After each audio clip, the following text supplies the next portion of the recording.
The Ottoman Empire began as a small band of warriors in Anatolia, led by Osman. These Ghazis, or Islamic warriors, fought the weakening Byzantine Empire for land and glory.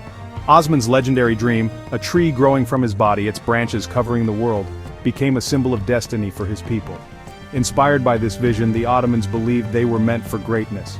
Life on the frontier made them tough, skilled in battle, and adept at forming alliances, even with former enemies. They gradually captured towns and forts, gaining land, wealth, and followers. Osman's son Orhan took the city of Bursa in 1326, making it their first capital.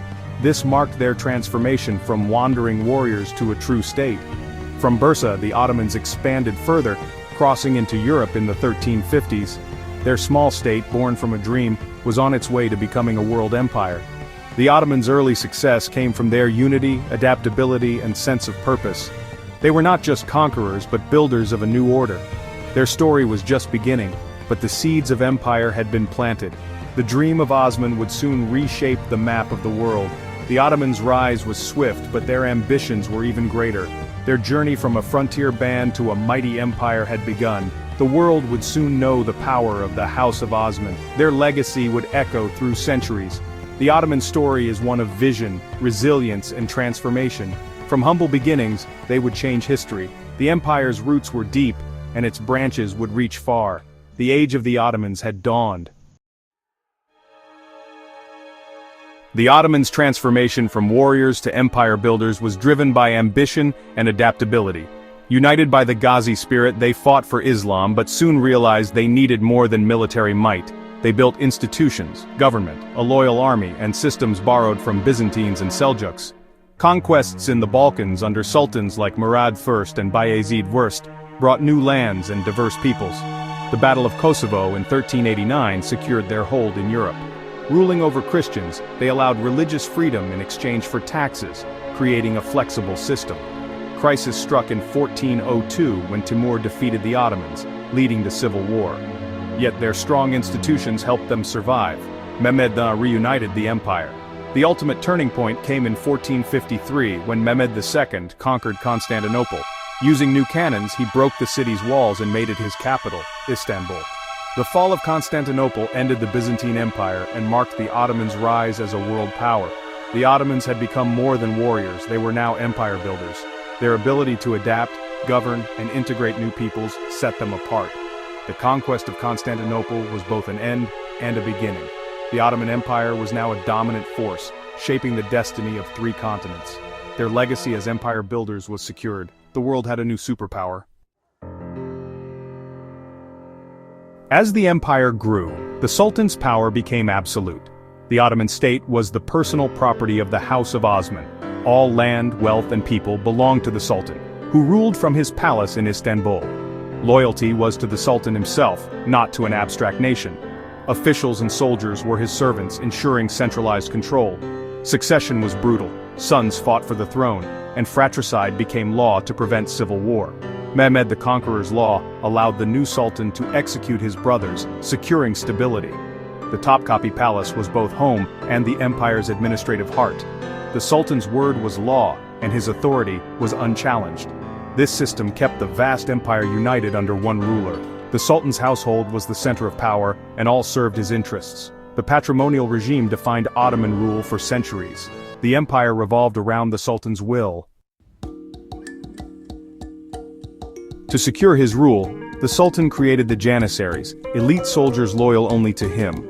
Formed through the devshirme system, Christian boys from the Balkans were taken, converted, and trained as soldiers. The Janissaries became the backbone of the Ottoman military, famed for discipline and use of firearms. Forbidden to marry, their only loyalty was to the sultan and their unit. Many rose to high ranks in the army and government, becoming the sultan's trusted administrators. Their military skill was key to Ottoman victories, including the conquest of Constantinople. The Janissaries were more than soldiers. They were a new ruling class, shaping the empire's future. Their education and loyalty made them powerful tools of the sultan's authority. The devshirme system turned outsiders into insiders, strengthening the state.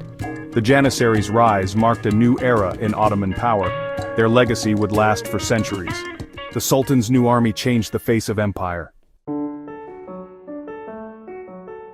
The Ottomans ruled with a dual legal system: Sharia, Islamic law, and Qanun, secular law issued by the Sultan. Religious judges or qadis applied Sharia, while Qanun filled gaps in administration, taxation, and military matters. Sultan Suleiman the Magnificent became known as the lawgiver for his work with Qanun. Sharia and Qanun worked together, creating a flexible legal framework. Qadis used both systems to resolve disputes, adapting to the empire's needs. This dual system allowed the Ottomans to govern a diverse population while upholding Islamic identity. Justice was central to the Sultan's legitimacy. Anyone could seek it in the courts. The Sultan was seen as a provider of peace and order. The legal system held the vast empire together. Law and justice were the pillars of Ottoman rule. The Sultan's justice reached every corner of the empire. The courts symbolized fairness and authority. The Ottoman legal legacy endures.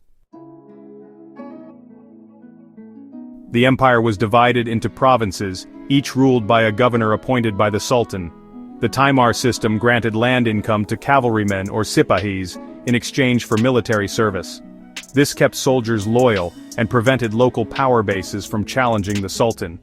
The Sultans also claimed the title of Caliph, presenting themselves as leaders of all Muslims. They built grand mosques and sponsored art, poetry, and history to showcase their power. Cultural projects like the Suleymaniye Mosque symbolized the Sultan's piety and authority. The ruling class, regardless of origin, was united by service to the Sultan and Sunni Islam. Palace schools educated Devsirme boys to become loyal Ottoman officials. Administrative control, military strength, and cultural unity forged a strong Ottoman identity.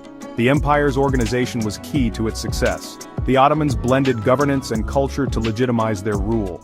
Their system shaped a lasting imperial legacy. The Ottoman Empire was home to Muslims, Christians, and Jews, governed by the millet system. Each millet, Greek Orthodox, Armenian, Jewish, had its own leader, laws, and religious freedom in exchange for loyalty and taxes. The Greek Orthodox Patriarch, Armenian Patriarch, and Chief Rabbi represented their communities to the Sultan. Non-Muslims played vital roles in commerce, administration, and culture. After 1492, Sephardic Jews expelled from Spain found refuge in Ottoman cities, enriching the empire. The millet system allowed diverse groups to preserve their identities within the empire. Non-Muslims, or dhimmi, paid a special tax but were protected and free to practice their faith. This tolerance fostered stability and prosperity. The Ottomans managed diversity with pragmatic governance. Religious communities thrived under Ottoman protection. The millet system was a model of coexistence. The empire's strength lay in its diversity. The Ottomans balanced unity and pluralism. The Ottoman economy was built on agriculture, trade, and taxation. Most people farmed land owned by the Sultan, paying taxes that funded the state and army. The empire's location controlled key trade routes between Europe and Asia, bringing wealth to cities like Istanbul and Cairo. The government supported trade with roads, bridges, and caravanserais, collecting customs duties on goods. Society was divided into the ruling askeri class, administrators, soldiers, and scholars, and the re'aya, or subjects, who paid taxes. The circle of justice defined the relationship.